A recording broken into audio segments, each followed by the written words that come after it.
What's going on, guys? This is David 2.0, aka Deuce Dot with Dear Future Self .xyz. I am Legend of YouTube, Instagram. Welcome to Dear Future Love. This is going to be our, introductory video to our brand new vlog project that we're putting together to talk about relationships and what's going on in social media and the digital space. You know, the thing called relationships and dating is so convoluted, or at least it can be, and I feel like there needs to be some conversation had about some of the stuff that's going on so we can try to get to the bottom of how are people finding these workable relationships, because no relationship is perfect, but there's a method to the madness to finding that right one that works for you. And I just wanted to share with you guys some background on the project. So I was reading some statistics one day on eHarmony. I was doing some studies into this conversation, and what I found was 50% of Americans are single, and 40% of said 50% are using dating apps as a means to try to rectify that situation. However, only 20% of the 40% of the 50% are finding committed relationships. Yeah. So it's like, okay, what don't we know? What aren't we doing? And so I thought of this project, Dear Future Love, because it's kind of like you're writing a letter to your future love, right? You know, all the things that you say that you want, all the things that you desire for yourself and in a relationship. I propose that the culprit to this whole struggle with relationships is authenticity and intentionality in relationships. Sharing a little bit of my story, I was married for 14 plus years, and those are two of the biggest challenges that we faced as a couple ongoingly in different ways. Just authenticity and intentionality, like not really saying what's on our heart all the time. Yeah. Not being completely honest and authentic with one another. I think that that's the culprit. I mean, what are your thoughts? I mean, for me, it was kind of like the same thing, because I was in a long distance relationship for 3 years, and what I struggled most with and still struggle with to this day is people being honest. Like nobody, I won't say nobody is honest, but it's very rare that you find someone who's willing to be upfront all the time. Like people think they're trying to save your feelings and things like that, but I'd rather somebody just be like, I don't like you anymore, or I don't want to see you anymore. Just get it over with. So yeah, I think that's part of it. Part of it is the honesty. Part of it is reciprocity. I find myself always being one to invest more than the other person does, and then so things never really worked out with me because of that. So those are the two things that I kind of struggle with. People returning what you give out. Okay, playing that yin and yang, man. Yeah. Like just, it's like that thing that people say. It's the quote that really gets on my nerves. The person who has the most power in the relationship is the one that cares the least, and I always hated that idea. Wait, what? The person? They say the person that has the most power in a relationship is the one who cares the least.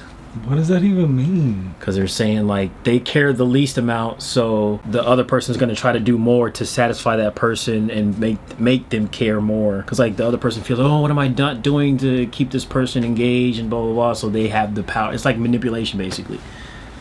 All right. That's too much. That's too much to think about for me. So in order to prepare for these videos, I wanted to put some questions out there on social media. And actually on my old Facebook account, I posted 2 questions, and it was with regard to our very different journeys that we've been on in life and in relationship. And I wanted to see what questions existed out there for people in our position. So I started off with Legend here. I said, what questions would you ask a millennial in a 6,000 mile long distance relationship? I got some interesting questions and commentary. First off, this person said, is you crazy? I said, some people might, just take it a little crazy to find true love. Yeah. And they said, well, they've been there a few times, but that was definitely a question that they had to ask themselves, like, why'd you do this to yourself, type of thing. This person said, good luck, you might as well be single. Okay.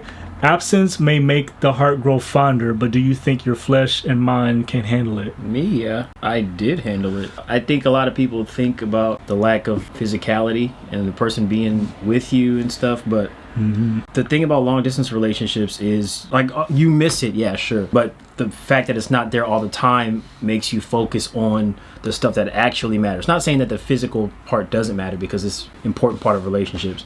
But the way we lasted 3 years is because we communicated every single day. We always talked. We got to know each other even more than some women that I've dated in the flesh, because those women I didn't really talk to on that deep of a level. So it gives you no other choice but to communicate to get to know each other on a level that's not just physical. So that's why forced communication. Yeah, that's why I think a lot of people who are in long distance relationships, a lot of them do make it work because it's not just that physical thing that they're focused on. So when the physical aspect gets brought in, it just adds to what you already have. Like it enhances it. Yeah. I think that's a beautiful thing. Yeah, and since it's so rare, it's like that in between, because I would see her like once or twice a year, and it always felt so explosive. Magical. Yeah. Versus like somebody, I'll see you tomorrow, or I'll see you blah blah blah. Like no, the fire was igniting, because the whole time is like the talking, that's like the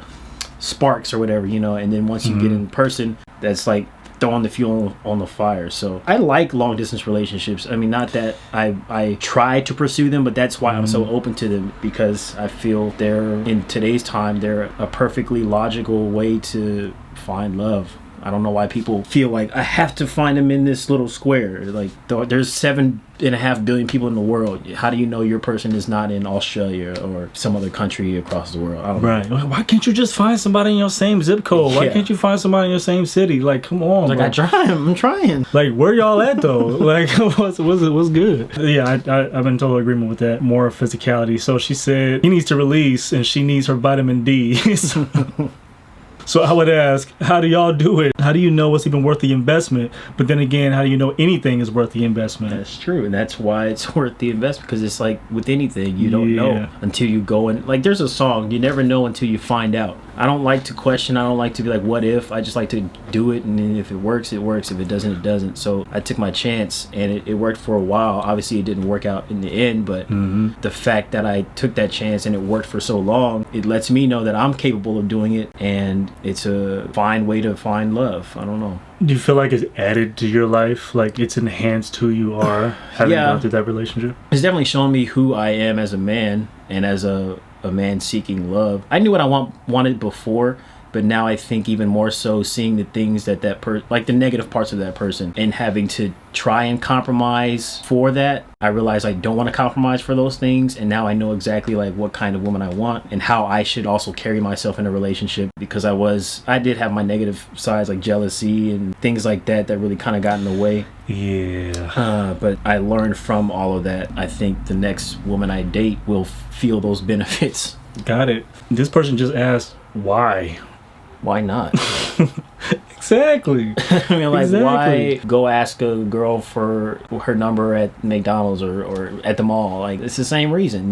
Why not? Do you like her? Go for it. Exactly. Here's what it is. It's just when you feel a connection to somebody. Yeah, it's hard. It's obviously really tough. A totally different situation. But hey, take the chance and see what happens. Because you never know. What if that could be the life-changing experience?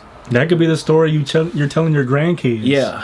That could be like the magical thing that all the girlfriends are like, oh my God, I wish I had.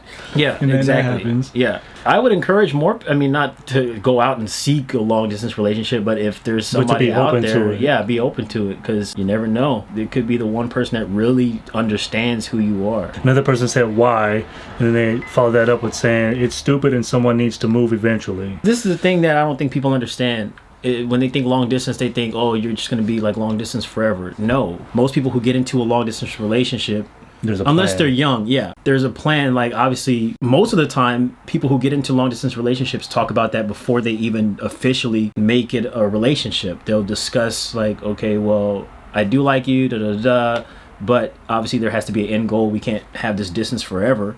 So it's not like they just get into a relationship like, oh, let's just be in love forever and never move in with each other. There's always a plan. Somebody's going to have to move. That's always in the back of both people's mind. It's going to be torture if you just don't focus on that. And that's actually why I broke up with my most recent ex, who's Romanian, because I would talk to her about these things. Should I move there? Are you going to move here? I just kind of want to, at least, I don't want to like marry you or anything right now, but down the line, and then she always avoided the topic, so I just had to cut it short. People think that we don't do that, but we do, because it's a serious thing. You don't want to waste your time with this long distance relationship and then nothing comes from it. It's just like I don't know. For me, it's wasting time. So got you.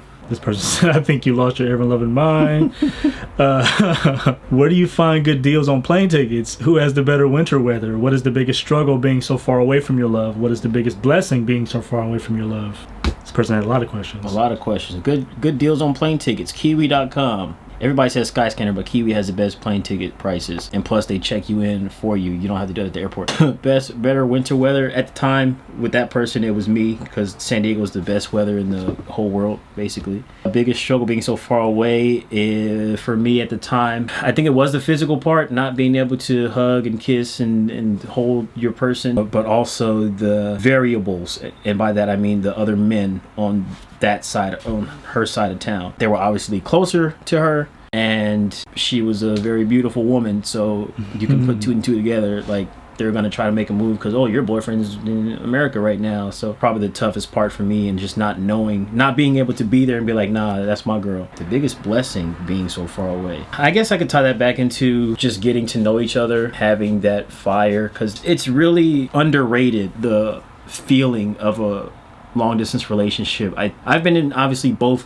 like a close relationship and long distance, and I've never felt the kind of emotion I felt in a long distance relationship. Like, even with my first love here, or just somebody close, it was never as big as the love that I felt for that person. It was just a different type of feeling. So the distance was actually kind of the blessing and the curse. It's funny how that works. Yeah. This person said it worked for me and it was the best decision I ever made. Oh yeah, see, it happens. it happens. It happens. You got to take the jump, man. You got to take the leap. Yeah. This person says to move, unless you're really not trying to have a relationship, those are just long distance phone calls. Of course. And that's why we make plans. This person said, how do you keep the love fresh? I mean, It's easy to keep it fresh when you're meeting. It's harder to do that when you're apart, because obviously the meeting is like the like I said, the flame is igniting, but when you're apart, sometimes it can get a little stale. So it's just different things. Like, there's like websites for watching Netflix together and stuff like that, or I would do different things, like take my phone with me and go to sunset or something. And it's kind of cheesy and stupid, but like, you know, you'd be on the FaceTime with the person and she's going to sleep, and, you know, here's the sunset, or like stuff like that. You just got to be thoughtful. It's hard to do it when the distance is there. Got it. And this last person said, is it an open relationship? Oh no. But funny thing, she did bring it up one time, and it immediately was like, oh, I'm just kidding. But then I was like, that it felt like one of those things where it's like she's trying to test out something. Yeah, try to see like how far she can go. Yeah. Got you. Because something came up, and then she was saying, oh, but yeah, if you talk to some girl, I would mind. And I'm like, okay, I mean, I don't know. I have no interest in that. Or I said something like, are you serious? She's like, well, what if I am serious? And it was like that whole kind of thing. And then once I did say that I don't like that kind of thing, then she was like, no, I was just joking anyway. So it definitely was something that she brought up, and I think she was kind of like playing with the idea. I see why now, because obviously the person that was on that end, she's with, and so the signs were there. So this has been part 1 of the Dear Future Love Q&A. If you guys want to see more episodes, be sure to subscribe and hit that bell notification so you'll be notified every time we upload a brand new video. Join the conversation and help us make love real again.